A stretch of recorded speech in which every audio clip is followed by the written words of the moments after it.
n'est pas seulement la France qui se met au vélo en ces temps de pandémie, le monde entier se met à pédaler. Et rien qu'aux États-Unis, par exemple, les ventes de vélos ont fait un bond de 5000% en un an au mois de juin. Le phénomène mondial est spectaculaire. Laura Taouchanoff. À Taïwan, les carnets de commandes sont pleins jusqu'en 2021. Aux États-Unis, en Californie et au Texas, par exemple, il faut parfois patienter plusieurs semaines pour acheter un vélo.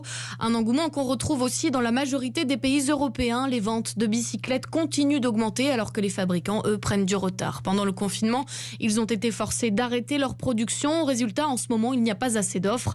Mais selon Manuel Marsilio de la Confédération de l'industrie européenne du cycle, le marché devrait retrouver son rythme de croisière à la rentrée. Les 2 à 3 mois perdus en production à cause du Covid seront récupérés par les usines qui vont travailler pendant tout l'été. C'est pour ça que septembre, maximum début d'octobre, le marché des vélos va retourner aux conditions pré-Covid et tout le monde aura la possibilité de acheter tranquillement un vélo dans quelques mois. Chez Decathlon, par exemple, on confirme être à flux tendu. Certains modèles sont parfois en rupture de stock.